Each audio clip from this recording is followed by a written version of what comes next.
Grazie. È la nipote di Vincenzo, è la figlia di Wanda. C'era una lettera delle figlie di Vincenzo in memoria del papà. Sì. Del nonno? Del nonno? La lettera le è figlie. una parte di Mezzemio, insomma. Ed è stata già letta al funerale, quindi magari qualcuno l'ha già sentita. Però. Seconda stella a destra, questo è il cammino, e poi dritto fino al mattino. Non si sente? Non sente niente, prendi l'altro microfono che vedi. No, senti. Sente? No, oddio, prendi quel microfono lì, guarda. Sordo lui, Francesca. Ok. Diciamo quella validissima. Ok, allora no, dicevo che leggerò una lettera che è stata scritta da parte di mia mamma e di mia zia, che sono poi le figlie, ed è stata poi già letta anche al funerale, quindi magari qualcuno l'ha già sentita. Seconda stella a destra, questo è il cammino, e poi dritto fino al mattino. Poi la strada la trovi da te, porta all'isola che non c'è. Così cantava Edoardo Bennato, e tu, papà, giovane e brillante uomo, ne ascoltavi la melodia, non immaginando che un giorno queste righe avrebbero raccontato qualcosa di te. Ora sei tra le stelle, non forse proprio la seconda e certamente non a destra, ma comunque nel luogo in cui i desideri sembrano potersi tutti realizzare. La tua strada l'hai sicuramente trovata, senza perderla mai più, ed è stata quella dell'onestà, dell'integrità morale, dell'altruismo e della generosità nella loro massima espressione. La valigia che ci lasci sulla strada della vita è piena di questi tuoi importanti insegnamenti, della tua incredibile vitalità, nascosta anche nel filo di voce dei tuoi ultimi sofferenti giorni. Nemmeno la sofferenza ti ha impedito di continuare a pensare, ad inventare e a progettare. Solo le menti mediocri si fermano alla realtà per come appare e non vanno al di là per cambiarla, per migliorarla, per reinventarla. Tenace e caparbio, fino alla fine, hai continuato a credere che il mondo si potesse migliorare, lasciando trasparire tutta la tua innocenza, insolita per chi, come te, aveva percorso già buona parte del cammino dell'esistenza. Quello sguardo incantato sulla vita e sulle persone ti ha regalato, assieme a tante soddisfazioni, anche tante delusioni, perché il mondo poi così tanto delicato non è. Ti ha messo a dura prova, sbattendoti in faccia che la passione sincera per il tuo lavoro, la devozione assoluta al tuo credo politico e un grande coraggio non erano abbastanza.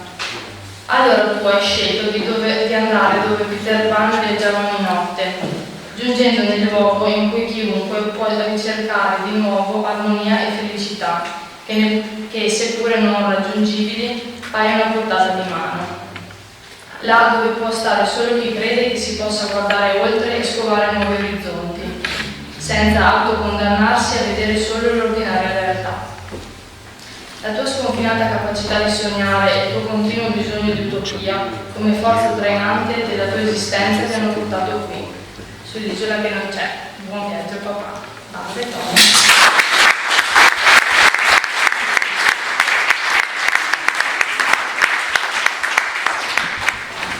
Io parlerò di un Enzo che nessuno quasi conosceva, cioè Enzo, autore di poesie. Io ero innamorato della poesia e da persona di cultura balera si era spesso cimentato. Con questa raccolta poetica che si chiama Momenti d'amore ha vinto una menzione al concorso Istria Nobilissimo, in quanto e ha potuto partecipare in quanto presidente in Croazia a Nice.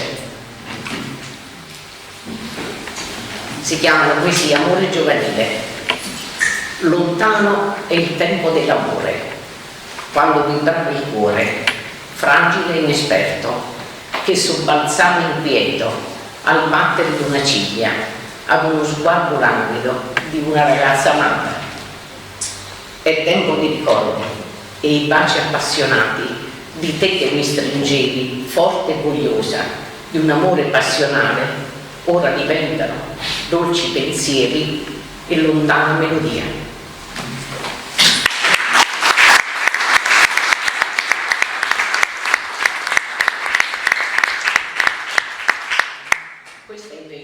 è quella con la quale io voglio dare l'ultimo saluto.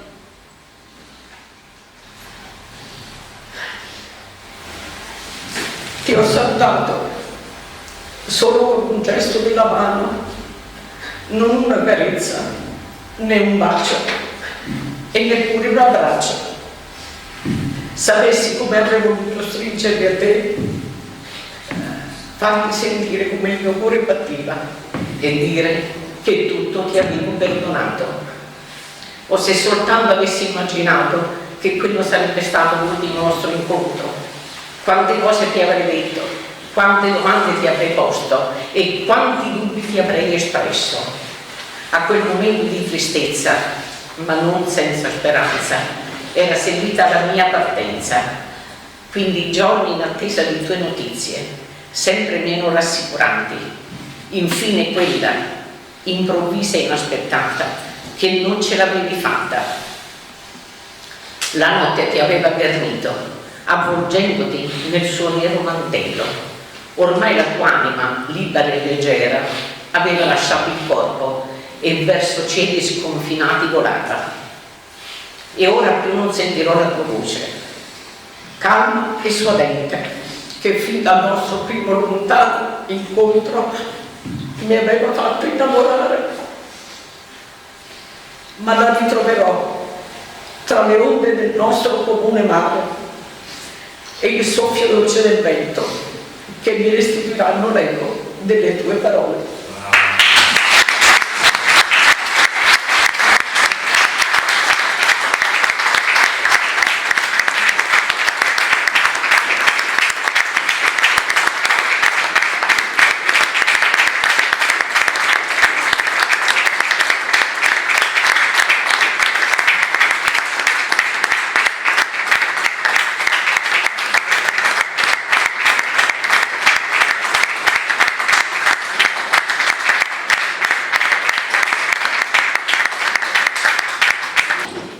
Dover parlare in pubblico per noi è una sofferenza, però era doveroso ringraziare non solo chi ha organizzato questa bellissima serata, ma tutti voi che avete partecipato e che, dicevo con Wanda, in fin dei conti sono le facce che noi abbiamo visto attorno a papà fin da quando eravamo piccole, quindi eravamo certi che sarebbero intervenute queste persone, insieme ovviamente ad altre. Per noi veramente è doveroso ringraziarvi e in qualche modo non avevamo preparato niente perché sapevamo che il ritratto di papà si sarebbe autodelineato attraverso le parole delle persone che l'hanno conosciuto e ne è venuto fuori esattamente il ritratto che immaginavamo sarebbe uscito, quello di una persona onesta, integra moralmente fino all'osso e che ha pagato in senso proprio e lato affinché le sue idee venissero portate avanti e realizzate. Niente, per questo vi ringrazio perché portiamo con noi tanti episodi, tanti ricordi che mai avremmo conosciuto se non fosse stata per questa serata. Quindi grazie ancora. Aggiungo solo 2 parole. Volevo ringraziarvi perché ne emerge una serenità, cioè per la prima volta un senso di pace che abbiamo per aver fatto una sorta di sacrificio che però viene ripagato in toto, cioè vedere le persone che comunque manifestano gratitudine e riconoscenza per una persona che per noi comunque è stata d'esempio è fondamentale, ci dà pace e serenità. Grazie.